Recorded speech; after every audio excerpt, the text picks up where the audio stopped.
মানুষ আছে লক্ষ লক্ষ টাকা ওনার যাকাত আসে, আজকে যাকাত দেয় না। এর জন্য আমি প্রায় বলি, কোন সরকারকে আপনারা ভালো বলেন, কোন সরকারকে খারাপ বলেন? কি আমলি কি বিএনপি? বর্তমান সরকার তো দুইটাই।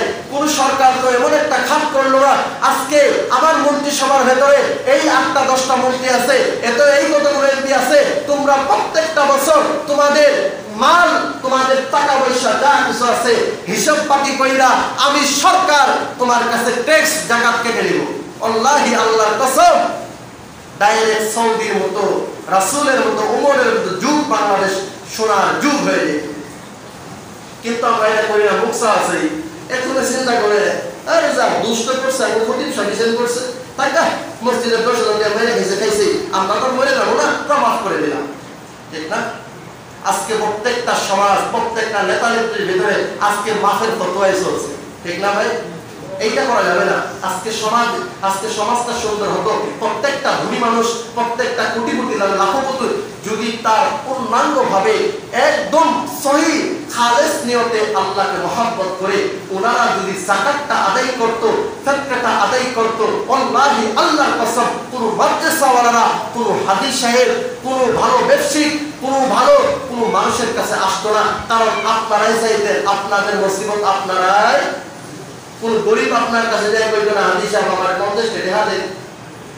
কোরআনের বিধান হলো, তুমি ধনী মানুষ, আমি আল্লাহ তোমারে ধনী বানাইছি, আমি আল্লাহ তোমারে অর্থ সম্পদ দিয়েছি, তুমি যাকাতের মালগুলো বন্টন করিয়া তোমার আত্মীয়ের ভিতরে আছে, তোমার পাড়া প্রতিবেশীর মধ্যে আছে, তুমি সুন্দর করিয়া তোমার সন্তানের দ্বারা পারো বা তুমি নিজেই পারো, প্যাকেটিং করিয়া তুমি তার বাড়িতে পৌঁছায় দিবা। এইটাই হলো ইসলামের সুন্দর আদর্শ। আজকে তো না, হারায় গেছে। একজনের চিন্তা করে, মন্ত্রী চিন্তা করে, এমপির প্রতি এমপি চিন্তা করে, এরকম ভাবে আইতে মেম্বার চিন্তা করে, ধরো জনগণের প্রতি হিসাব করে লাভ আছে, যা পাইছে আল্লাহর নাম নিয়ে আউযুবিল্লাহ বিসমিল্লাহ করে শুরু করে খায় নাই, ঠিক না? আজকে সমাজটা এমন চলতেছে না। আল্লাহ আমাদের সকলকে উত্তম কথাগুলোর উপরে আমল করার মতো সকলকে তৌফিক দান করুন, সকলেই বলি আমিন। সম্মানিত ভাইরা, এর জন্য আল্লাহ আমাদের যাদেরকে যাকাত দিয়েছেন, যাকাতের নিসাব পরিমাণ মালের যাদেরকে মালিক বানিয়েছেন, আমরা ফিতরা তো দিবই। ফিতরা দেওয়ার বর্তমান ফিতরা 75 আর তা 2365 টাকা নিয়ে 2300 কত জানি মনে নেই, যে সর্বোচ্চ 2300 কত আর সর্বনিম্ন 75 টাকা। এইটা মাথা পিস আপনারা দিবেন সবাইকে। এখন দিবেন কোন দিন? ঈদের দিন? কথা কয় না, এই যে দেখেন সব হাদিস খালি ঈদের দিন চলে আসে। কিছু মুসলিম আছে কয় হুজুর আল্লাহ রাসূল ঈদের দিন দিছে, আমি ঈদের দিন দেব। আরে বাবা, আল্লাহ রাসূলের যুগ আর আপনার আমার যুগ অনেক তফাৎ।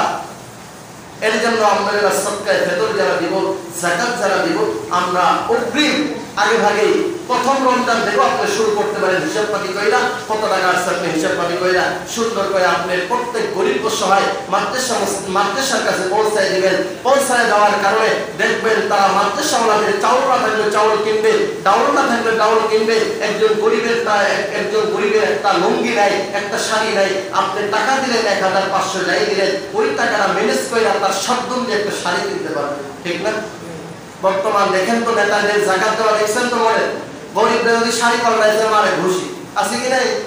খাই না, ইউটিউব ভাইরাল হয়ে যায় বড় নেতাগুলা। এর জন্য সম্মানিত ভাইরা, আল্লাহ পাক আমাদেরকে যেন এই দুনিয়ার কোন কলঙ্কিত বস্তু গলায় ঝুলাইয়া যেন আল্লাহ পাক ভাইরাল না করেন। আল্লাহ তাআলা আমাদেরকে যেন মানুষের সঙ্গে সুন্দর সুসম্পর্ক, সুন্দর ব্যবহারের মাধ্যমে, আল্লাহ কোরআন রাসূলের হাদিসের মাধ্যমে আল্লাহকে মহব্বত করে, রাসূলকে মহব্বত করে আল্লাহ যেন দুনিয়া এবং আখিরাতে ভাইরাল করে দেন। সকলে বলি আমিন। ওয়া মা আলাইনা ইল্লাল বালাগ। আসসালামু আলাইকুম ওয়া রাহমাতুল্লাহি ওয়া বারাকাতুহু।